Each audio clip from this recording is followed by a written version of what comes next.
What's up, everyone? We're back again. You're tuned in to the Star Say What.tv's new show for you. I'm your host, Valerie Corpus, here to tell you the latest stories that'll make you say what? Say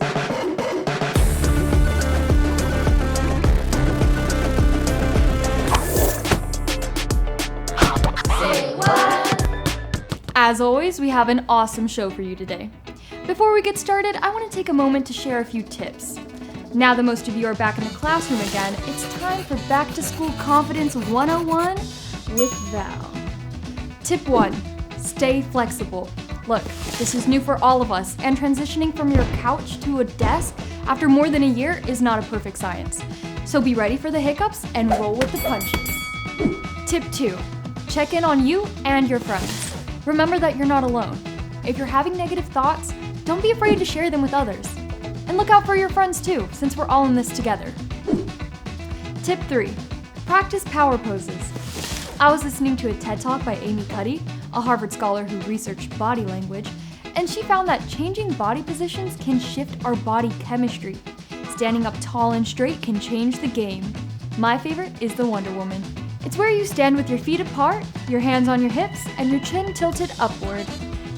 Assuming the body language of a powerful person can make you feel confident. Don't believe me? Try it yourself. Finally, tip 4. Stay organized. It's that time of year to treat yourself to school supplies. Get yourself a planner to track your assignments and due dates. More organization, less stress is the motto this year. Seriously, do it now, thank me later.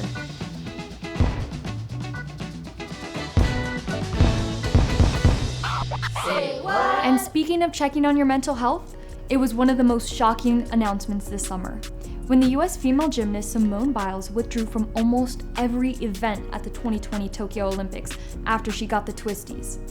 What are the twisties, you ask? Well, picture this. You're flying through the air, flipping on one axis while twisting on another. While professionals make it look easy, they don't always stick the landing. Twisties basically happen when gymnasts lose control of their bodies mid-air. As you can imagine, the disconnect can be seriously dangerous. It's what led Biles to prioritize her physical and mental well-being over the games. Her withdrawal shed light on athletes' mental health and the need for competitors to work on their mental strength just as much as their physical. Moving on to the sport that made its grand debut for the first time ever at this year's Olympics. Skateboarding. Be honest, how many of you totally wiped out your first try? No shame, because same. To solve our problem, I introduce to you an award-winning skateboarder and professor who goes by Dr. Skateboard. He brings textbooks to life, demonstrating physics through the science and mastery of skateboarding. Take a look. Whoa, hi, this is Bill Robertson, here with Action Science and Say What TV. I'm a skateboarder as well as a professor at UTEP, and we're going to talk to you today about action science, or the ways physical science is found in skateboarding. You know, there's a lot of science in skateboarding, and it includes forces, motion, Newton's laws of motion, and simple machines. We're here to break it down with some tricks here in beautiful El Paso.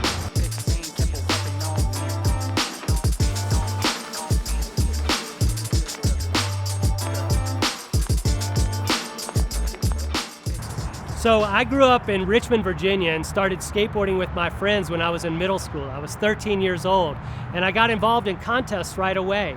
And I ended up going to contests up and down the East Coast and out to California, and it's just something I continue to do as an amateur, as a pro, as a demo skater, as someone doing videos, and even today as a professor. So it's been something I've been doing since I was in middle school.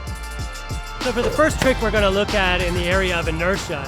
And really, what is inertia? It's a force that wants something to stop from being in motion or something to keep going in motion.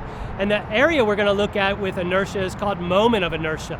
And that's what happens when you spin, when you do 360s.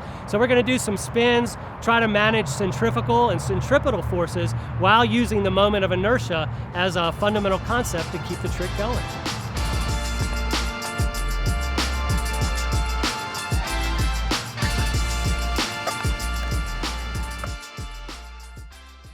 skateboarding and forces go hand in hand, and the big force you always have to deal with in skateboarding is gravity, because gravity wants to pull you down, and in skateboarding, you want to lift yourself up from that.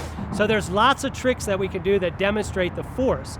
But one of the tricks I'm going to show today is one you might not see all the time, which is called a Casper disaster, where you roll backwards, rock up on the side of the board in primo, and slide around. And that uses the force not only of the board and the wheels, but also my feet as I'm moving it around. What makes physics fun? Well, physics is fun because it's everywhere. And I think the big thing is that we all do physics, but a lot of times we're not sure what to call it. And what makes physics fun is when you can do things that you enjoy doing, like skateboarding, and study things that relate to forces or gravity lift, thrust and drag, moments of inertia, different things you can do, velocity, speed, acceleration. There's a lot of physics that can be accomplished through skateboarding. So Newton's third law of motion states that for every action there is an equal and opposite reaction. And you might not think, how is that possible? But really, it's possible every time you walk. When you take a step, you push your foot backwards and you go forwards. When you go swimming, you grab the water and throw it behind you and you're propelled forward. With skateboarding, when you push on the side, you push backwards and you go forwards. So what we're going to do with action and reaction is a trick called spacewalk, where half my body's going one way, the other half of my body's going the other. And the balance of those two with the rhythm of the trick demonstrates Newton's third law of motion, action, reaction. So one thing I would say to anyone watching this today is do what you love. Make your passions part of your education. For me, it was skateboarding because I enjoyed it first, and skateboarding helped me to be successful in education. Secondly, if you are into skateboarding, what I would say is get out in some of the great parks here in El Paso. We've got an awesome skateboarding community. We've got parks all over from the east side to the west side, and we bring lots of great riders here too. So the main thing is get a group together, go out and practice, and above all, have fun and follow your passion. Visit my website, drskateboard.com. I'm on YouTube. I got my YouTube channel, Instagram, Twitter. You can go to all those places. And if you're looking to go to an Institute of Higher Education, you can look me up at UTEP. Who knew physics could be so cool? Well, that does it for us. But before we go, shout out to our sponsors: KTSM 9 TV and Nexstar Media Group, Westar Bank, Creed, and Success Through Technology Education Foundation. Make sure to visit us at saywhat.tv. Thanks for joining us on The Star. I'm Valerie Corpus, asking you, if you say what, we say what. Say what?